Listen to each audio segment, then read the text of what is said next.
Il était donc quasiment minuit. J'ai faim, je me retrouve devant la devanture d'un restaurant et je ne suis même pas capable de lire la carte. Fatigué de réfléchir, j'ai pris un plat au hasard. Enfin rassasié, j'ai repris la route en marchant dans le centre. Les rues de Kyoto sont paisibles la nuit. Je décide de retourner à l'auberge et avec un ami globetrotter, on a parlé pendant des heures avec le propriétaire et le personnel. Mais à 3 heures du matin, la fatigue se fait sentir et Monsieur Toda nous fait signe d'aller dormir.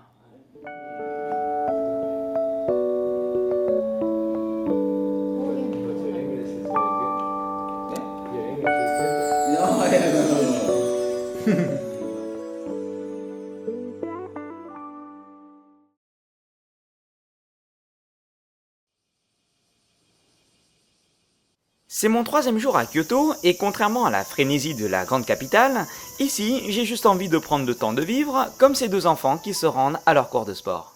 En vous déplaçant en vélo, vous mettez plus facilement vos 5 sens à contribution pour ressentir l'ambiance de la ville. J'ai parcouru des kilomètres pour admirer les habitats et décrypter comment les Kyotoïtes vivent. En marchant dans le centre-ville, je commence par avoir faim et je tombe sur un sushi bar en apparence tout à fait banal. Je franchis la porte d'entrée et là, premier choc, j'aperçois un train électrique traversant de long en large le restaurant. J'ai soif, je commence par saisir une tasse et me servir à boire. Le thé proposé ici est appelé Konacha. D'apparence, c'est de la poudre extrêmement fine qui se mélange très facilement avec de l'eau chaude. Son coût étant très faible, son utilisation permet au restaurateur de le proposer gratuitement et à volonté à tous les clients. Je me suis demandé pourquoi il fallait toujours en boire entre 2 paires de sushis. La raison est très simple. Le sushi a une saveur délicate et ne peut être savouré pleinement que si votre bouche est correctement nettoyée des huiles issues d'une précédente dégustation. Du coup, le thé vert ayant nettoyé ma bouche, je suis désormais prêt à savourer cette magnifique paire de sushis au saumon. Au-dessus de ma tête, j'aperçois un écran tactile qui attire ma curiosité. Sans comprendre le japonais, j'ai envie de manipuler l'interface. Je découvre alors un catalogue de sushis que je ne trouve pas sur les tapis roulants. Je sélectionne une paire au hasard et je valide la quantité. À côté de l'écran tactile, j'aperçois un panneau et je devine qu'il est interdit de toucher la nourriture ou redéposer une assiette. Je dois vous avouer que ça m'amuse beaucoup. Le sushi commandé sur écran tactile finit par venir en train électrique. Je récupère mon assiette, sans oublier d'appuyer sur le bouton rouge pour que le train reparte en cuisine. Sans m'en rendre compte, ce système est tellement rigolo que j'ai commandé une quantité phénoménale de sushis à mener en train électrique. Je me sens lourd et certainement autant que la facture à régler en fin de repas. Bien que les sushis soient très bon marché, je vous conseille de bien faire attention à votre carte bancaire.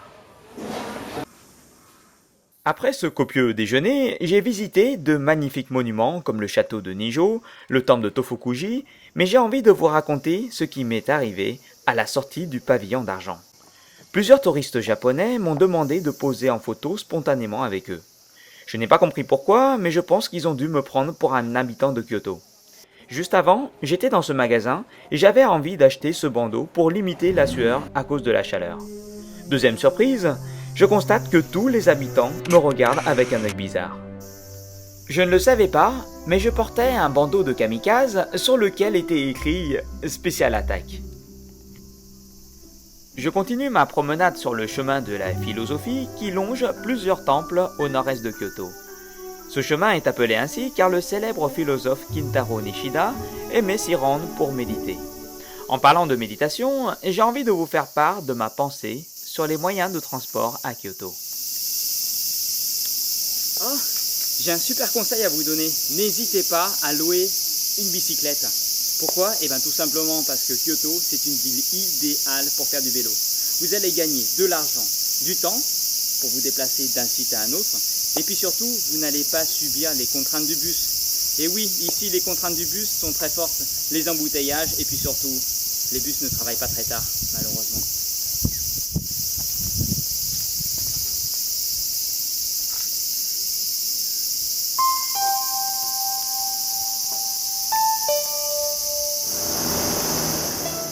La nuit commence à tomber peu à peu sur Kyoto, et la douceur de la nuit me permet de continuer mon exploration. En marchant dans les rues, je suis fasciné par un bruit qui ressemble au claquement de 2 blocs de bois.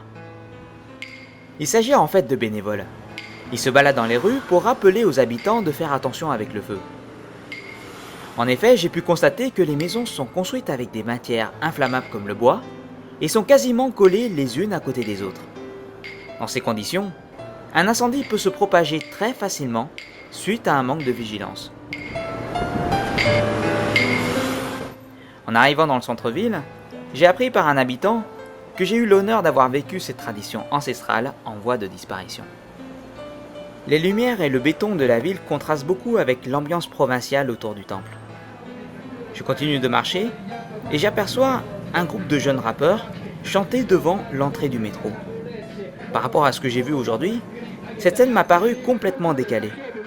Et en cette fin de journée, le Japon m'aura, une fois de plus, démontré à quel point il s'est joué entre les traditions et les cultures modernes.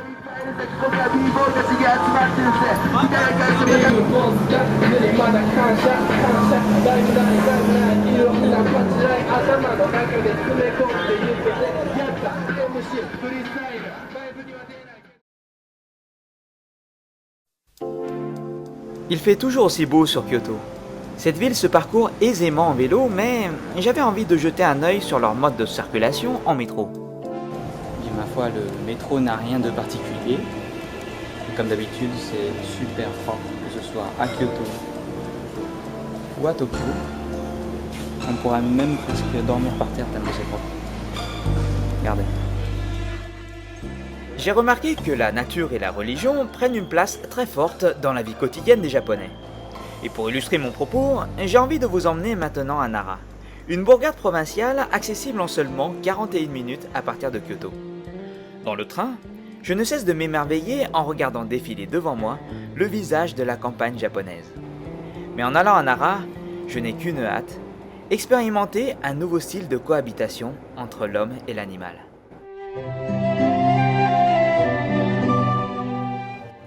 Nous voici à Nara, le berceau de la littérature japonaise qui a inspiré de nombreux poèmes très anciens.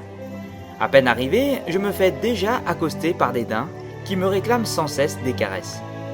Cette relation étroite des Japonais avec la nature trouve son origine dans le culte Shinto. Cette religion considère que tous les éléments de la nature, en passant par les animaux comme ici les daims, représentent les messagers des dieux appelés au Japon les kami. En approchant de cette immense porte en bois appelée Nandaimon, j'ai pu vérifier par moi-même que les daims sont considérés comme des trésors nationaux au Japon, à tel point que jusqu'en 1637, tuer un daim était puni de la peine de mort. Une fois la porte franchie, je constate avec surprise que, malgré l'épreuve du temps, tous les monuments sont extrêmement bien conservés. Et pour mieux vous le démontrer, observez bien en détail la toiture de la plus grande construction en bois au monde. Nous sommes ici devant le Todaiji, le plus grand temple bouddhique de Nara. Selon la tradition, avant de pénétrer dans le temple, vous devrez effectuer une purification. Je commence donc par faire une offrande et je saisis un bâton d'encens mis à disposition pour tous les visiteurs. Une fois le bâtonnet brûlé à son extrémité, je le plante dans le sable de cet énorme conteneur en bronze. Et pour terminer le rituel, j'attire la fumée purificatrice vers mon corps avec les mains.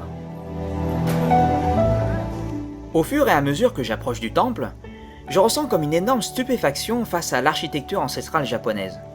Le poids de son passé, la conservation de son identité, sa résistance au temps, malgré les guerres et les nombreux séismes qui ont marqué son histoire. Et cet immense temple en bois est un excellent exemple pour soutenir mon sentiment. Je monte sur les marches de l'entrée et peu à peu, je découvre pour la première fois l'immense statue du grand Bouddha. Elle mesure 16 mètres de haut, pour un total de 437 tonnes de bronze et 130 kg d'or. L'histoire raconte que l'empereur Shomu exigea la construction de ce Bouddha pour faire cesser une épidémie de variole qui ravagea le Japon de 735 à 737. Info numéro 1, Shomu avait une vision d'un Japon centralisé, que ce soit sur le plan politique ou religieux. Info numéro 2, ce grand Bouddha est en fait une représentation du Bouddha cosmique. Regardez bien au milieu de cette représentation. C'est celui qui est placé au centre de l'univers et qui est censé gouverner tous les Bouddhas situés autour de lui. Par conséquent, si on fait le parallèle avec ces deux informations, Shomu voulait faire comprendre au peuple japonais l'importance du bouddhisme et l'importance de l'empereur au centre du pays. Nous approchons bientôt de la fin de la journée et pour ma part, je vais désormais placer le centre de mon attention à trouver un train pour rentrer à Kyoto. Je prends le train pour retourner dormir à Kyoto. J'ai marché toute la journée sous la chaleur, je me sens épuisé. Dans ces conditions, j'ai souvent envie de m'asseoir sur un banc libre dans le sens de la marche. Mais comment en trouver un si jamais toutes les bonnes places sont prises? Vous allez voir encore une nouvelle fois que les Japonais excellent dans le souci du détail. J'ai découvert un mécanisme vraiment simple et intelligent qui vous permet de vous asseoir dans le sens de la marche.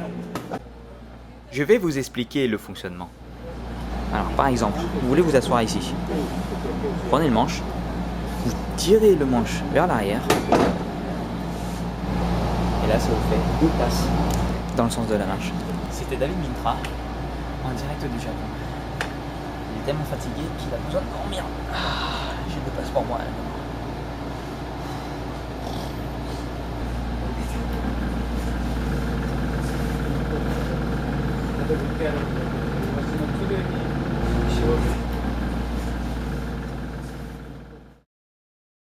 Nous avons exploré la ville, la montagne et la campagne. Aujourd'hui, nouveau décor, je veux prendre le train vers le sud-ouest en direction de l'île sacrée de Miyajima. Dans ma tête, je n'ai aucune idée de la destination où je vais me rendre. Mais une chose est sûre, je veux voir la mer. Je n'en crois pas mes yeux, mais j'assiste vraiment à un spectacle époustouflant. Sur le ferry qui me mène jusqu'à cette île sacrée dans le shintoïsme, j'ai appris que personne n'est autorisé à y naître, à y mourir ou à cultiver. Je contemple enfin ce fameux tori qui symbolise la séparation entre le monde physique et le monde spirituel. Je prends conscience d'appartenir bientôt à un autre monde et je commence vraiment à me sentir léger, comme la douce écume qui caresse la coque du bateau. Pendant que j'observe d'un œil amusé le mont Mycène qui culmine à 530 mètres d'altitude, le bateau arrive bientôt sur le port.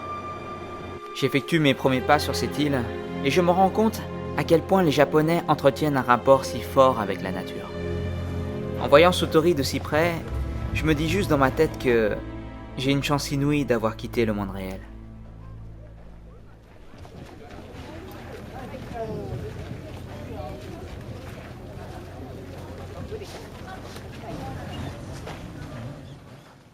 Depuis mon arrivée au Japon, le temps est magnifique. Je n'ai jamais connu un seul jour de pluie. Il fait tellement chaud que j'ai préféré aller boire un verre dans l'une des nombreuses allées marchandes de cette île. Ensuite, je n'ai pas voulu suivre la masse de visiteurs situés autour de moi. J'ai préféré partir dans la forêt pour comprendre l'essence même du shintoïsme et sa proximité avec la nature. Nous sommes à Miyajima, une île sacrée de 2000 habitants située à environ 40 km au sud d'Hiroshima. Chaque année, l'île accueille près de 2 millions de touristes venus ici pour admirer l'un des plus beaux paysages naturels du Japon. Pour les plus téméraires d'entre vous, je vous conseillerais l'ascension du mont Mycène. Mais exceptionnellement aujourd'hui, je pense que j'ai une méga crampe issue de mon aventure au mont Fuji. Je pense que je vais être sage. Je vais acheter un ticket pour prendre le téléphérique.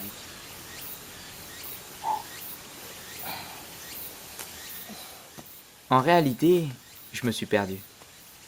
J'ai laissé mon cœur me dire où me diriger. J'ai l'impression d'être seul au monde. Je me laisse aller dans cette douce nature et, en approchant de ces marches, je ne sais pas pourquoi, mais j'ai réalisé que je n'avais encore rien vu du Japon.